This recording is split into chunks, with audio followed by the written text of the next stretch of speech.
я пытался там даже написать в свое время книгу по а, частным законам. Вот.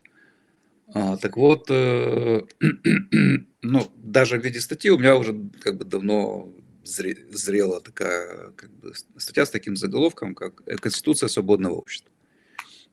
И на самом деле Конституция свободного общества, как я ее себе вижу, это личные персональные обязательства каждого, да, который, так сказать, их берет, вот, подкрепляет это дело, значит, какими-то деньгами, вот, которые он там обязуется выплатить, если он там, например, что-то там нарушит, если его там поймают, например.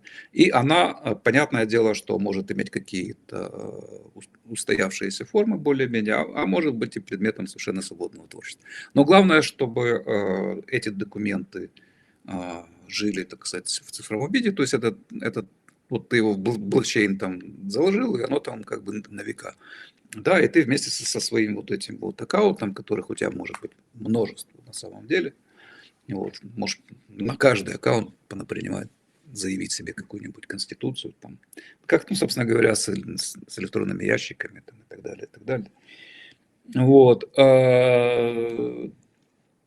То есть это своего рода уже твоя личная персональная история, но просто должна быть такая система, в которой ты все, что произойдет с тобой в этом смысле, потому что ты же публично это все делаешь, да, это же не просто ты для себя написал, ты выкладываешь это в публичный доступ, вот, и вот все, что произойдет дальше, оно должно быть доступно, да, то есть там тебя кто-то поймал, ты написал, я никогда не паркуюсь на газоне, вот, а если я паркуюсь на газоне, то я тому, кто, значит, это увидит и, там, и поймает меня, на этом заплачу там столько-то денег. Да? Ну, надо понять, что эти деньги, они не должны быть у тебя прямо сейчас. То есть ты должен эти деньги, условно говоря, держать в таком месте, до которого бы ты не мог добраться. То есть до него можно добраться только тогда, когда происходит вот этот случай, то есть когда с тебя их будут списывать. Ну, вот, то есть это не просто обещание когда-то заплатить, а потом сказать, у меня денег нет, извините, там потом 100 лет там судиться, высуживать эти деньги. Нет, они должны уже гарантированно лежать, то есть в случае фиатных денег, там, так сказать, у третьей стороны, у гаранта какого-то, да, вот, а в случае, значит, чем хороша криптовалюта, то для этого даже они могут лежать у тебя на кошельке, но быть защищены каким-то смарт-контрактом универсальным, который тоже является частью вот этой вот общей как бы системы, вот, от того, чтобы ты не мог ими больше воспользоваться. То есть ты их навеки потерял, да, то есть, но они будут использованы только если с тобой, если ты нарушишь какие-то свои обещания, тогда ты, значит, будешь за это платить. Вот когда тебя ловят, и ты, значит, ты фотографируют твою машину, которая стоит на газоне, вопреки твоим как бы обещаниям, да, тогда эти денежки переходят, значит, этим людям, которые это сделали. Но об этом совершается запись.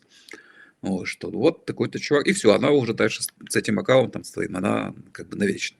Вот, и все, что происходит вот в этих рамках, все твои суды, там, все твои действия как бы общественные, вот, которые ты сам для себя поставил, заявил как важные, они уже с тобой как бы навсегда. Вот. Понятно, что эта система как бы кто-то, значит, закричит, что это похоже на социальный рейтинг, то есть нет ничего общего, потому что никто никаких рейтингов тут как бы не присваивает. Плюс тут нет самого главного, что есть во всех этих тоталитарных как бы цифровых системах, а именно привязки вашего цифрового образа непосредственно к физическому. Они же чего хотят? Они хотят однозначно идентификации вашей тушки, да, физической.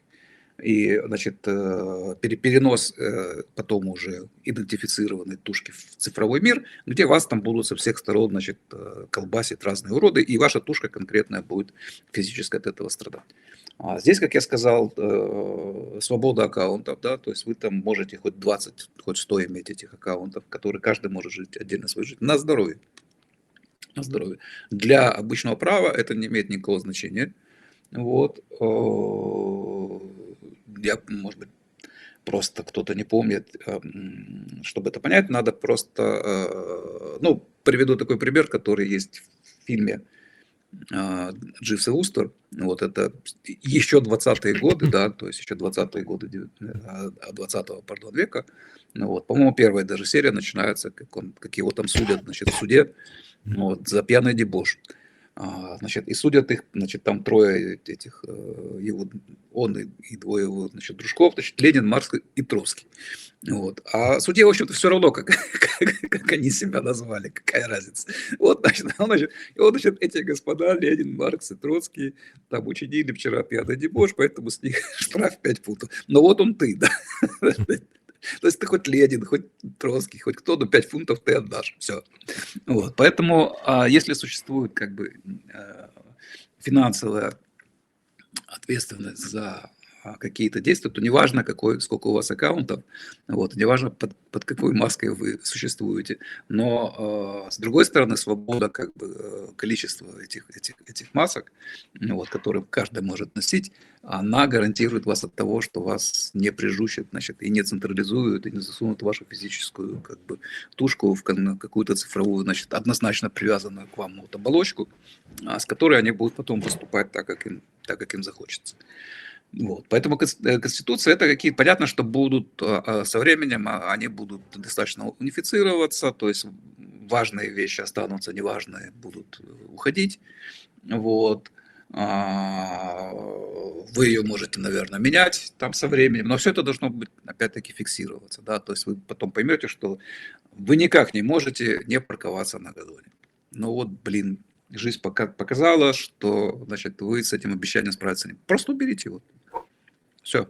Но об этом будет запись, что вот была, значит, там у него, сначала он обещал, что это, но там через год, например, он от этого дела отказался. Ну и зашибись, ладно. Может быть, кому-то это надо, да, но тем не менее, такой след нужен, да, то есть такой след нужен для тех случаев, когда уже дальше происходят там какие-то судебные, возможно, разбирательства, когда с вами заключают, либо не заключают контракты, ну вот и так далее, и так далее, и так далее. То есть, и тут еще интересный возникает момент, потому что понятно, что эти аккаунты можно продавать. То есть вы вели там праведную жизнь, вот, все у вас хорошо, да, и вот это тоже капитал, это тоже получается капитал, который может, например, купить какой-то молодой человек, у которого нет еще репутации, нет еще там чего-то, но опять-таки об этом будет запись, что этот аккаунт куплен, вот, уже, и даже, может быть, необходимо будет обещание со стороны того, кто купил, что он будет дальше действовать. То есть он согласен с той конституцией, либо он предоставит, ну, либо внесет в нее поправки. Вот, и таким образом она переходит от человека к человеку, вот, от отца к сыну, там, в лучшем случае, либо продается, если это как бы такой с хорошей репутацией, как бы какой-то аккаунт, вот, с которым предполагается, что человек, который это купил, он дорожит этой штукой, значит, он тоже, ну, как бы не хочет, ну, как бы тоже, вернее, ну, будет стремиться к тому, чтобы эту репутацию свою не нарушить. Не нарушить, улучшить и развивать как бы дальше. Вот, поскольку цифровой аккаунт живет вечно, вот, пока есть электричество. Вот. Так, кстати, люди, так сказать, они живут, к сожалению, недолго. Вот, то есть вот такая вот интересная получится у нас модель. Вот понятно, будут люди, которые не будут хотеть этого, но это вопрос просто adoption, то есть вопрос того, как оно будет распространяться постепенно. Но не хотят и не надо. То есть, но с ними будет, допустим, если мы говорим о частных судах, то частные суды с ними будут иметь дело труднее, им будет иметь дело, потому что они скажут: чувак, вот смотри, я вот с этим пацаном, который вот только что вышел из моего кабинета, ну вот у него вот видишь, какая штука есть, у него в телефончике приложение, да, и вот там вот у него, значит, вот эта вся конституция, значит, его есть, я, значит, на нее посмотрел, и все хорошо, и я вот вынес вот такое решение, которое тоже там будет теперь отражено, вот, потому что мне так проще. Кто ты такой с улицы пришел, я не знаю. Вот. И чтобы мне узнать, мне нужно проделать очень большую работу, поэтому либо ты мне заплатишь за эту работу больше, ну, вот, чем тот, который вот только что до тебя здесь был, потому что, ну, как я узнаю о тебе там какие-то, мне их надо собрать, да, ну, ты принесешь, понятно, я там тебе поверю на слово, но все равно, если дело серьезное, значит, мне нужна какая-то информация, то есть мне нужно ее где-то взять. Вот. Именно твои как бы действия правовые там и так далее, след твой правовой какой-то. Вот. Поэтому давай-ка ты, значит, заведи-ка себе тут аккаунт, значит, состряпай на коленке, я тебе подскажу тут быстренько, значит, что обычно пишут в таких случаях. Вот. Либо давай плати мне там в 10 раз больше, потому что это моя работа теперь, то есть мне надо, значит, собрать эти все данные, и дальше будем тогда судиться уже с тобой. Вот. То есть, ну, как бы понятно, что давление будет в эту сторону, потому что гораздо проще иметь такую штуку с собой, да, вот там, где я обещаю, там, допустим, там, не воровать, да, я обещаю не убивать, значит, но, с другой стороны, там, я готов там защищать себя и свою семью, и своих близких, там, применять оружие, например, это тоже пункт, может быть, такой конституции. Такого рода, то есть, но, как правило, это должно быть в негативной форме желательно сформулировано, то есть я обещаю не делать каких-то вещей. И в соответствии с ожиданиями, потому что тут же опять-таки две как бы сферы, да, которые давят друг на друга. С одной стороны, то, что я называю как бы этикой, да, то есть это ваш внутренний кодекс, то, что вы считаете правильно. С другой стороны, то, что я называю моралью, это общественное ожидание, то, чего общество ждет от вас, как вам кажется. Да? То есть вот вы тут пожили среди украинцев, например, да, вот, и вы поняли, что у людей в Украине есть определенные запросы в отношении поведения других людей. Вот, поэтому, конечно же, эти запросы будут оказывать влияние на то, как вы себя, так сказать, чувствуете, как вы себя ведете и как вы формулируете статьи вашей Конституции. Поэтому Конституция свободного общества – это персональное, индивидуальное, набор, вернее, персональных индивидуальных обещаний, которые подкреплены финансовыми какими-то залогами, которые гарантируют их исполнение.